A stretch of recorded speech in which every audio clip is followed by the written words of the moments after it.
Hey there, welcome back to Botanical Bliss.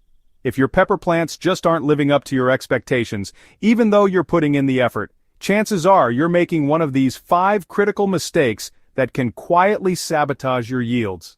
Today, I'm excited to share some hard-won wisdom from decades of growing peppers, so you can avoid these costly errors and finally enjoy the kind of abundant harvest your plants are really capable of producing.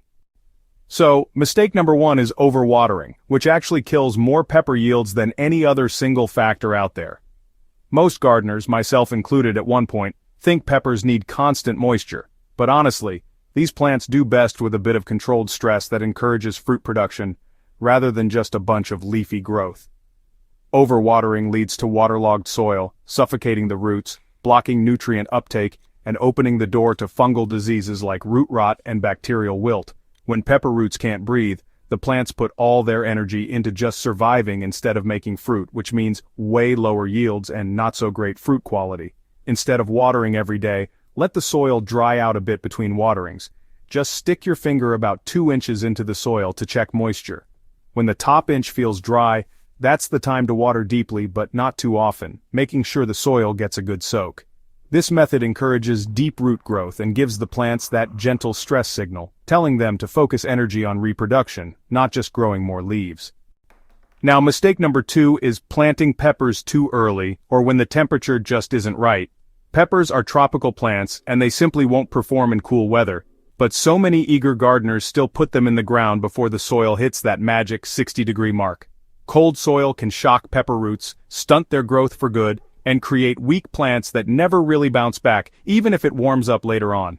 Plus, if nighttime temperatures drop below 55 degrees, you'll see flowers falling off, which means no fruit, no matter how healthy your plants look. The best thing to do is wait until both the soil and nighttime air temperatures are consistently above 60 degrees before moving your peppers outdoors. Use a soil thermometer to check the ground temperature, not just the air. And if you're gardening in a cooler climate, you might want to try black plastic mulch or row covers to warm the soil faster and stretch out your growing season a bit. Mistake number 3 centers on improper fertilization that prioritizes foliage over fruit production. You know, many gardeners feed peppers with high nitrogen fertilizers throughout the growing season, creating lush green plants that produce minimal fruit. Excessive nitrogen encourages vegetative growth at the expense of flowering and fruit development, essentially turning your pepper plants into beautiful ornamentals rather than productive food producers. Peppers need balanced nutrition early in the season, followed by phosphorus and potassium emphasis during flowering and fruiting stages. Start with a balanced fertilizer when transplanting, then switch to low nitrogen, high phosphorus formulations once flowers begin appearing.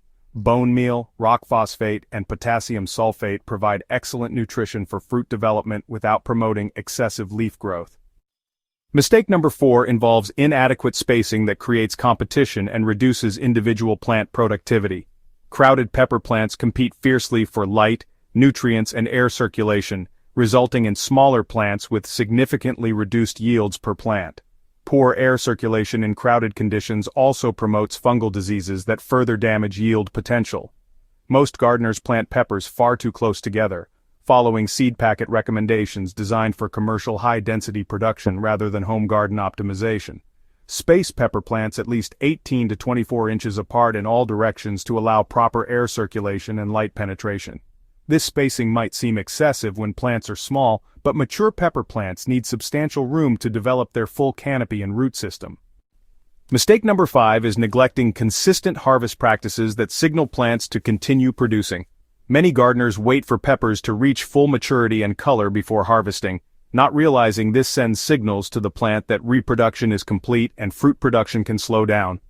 Regular harvesting of young, tender peppers actually encourages continued flowering and fruit set throughout the growing season, maximizing total yield rather than focusing on individual fruit size.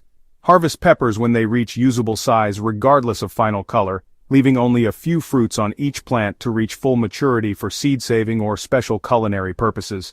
This approach keeps plants in active production mode and can double or triple total season yields compared to waiting for full maturity before harvesting. These 5 mistakes represent the most common reasons pepper plants underperform, but armed with this knowledge, you can transform your pepper growing success dramatically. If this expert insight helps you understand what's been limiting your pepper yields, Please subscribe to Botanical Bliss for more plant-smart growing wisdom, and share this video with fellow gardeners who deserve to experience the incredible satisfaction of abundant pepper harvests.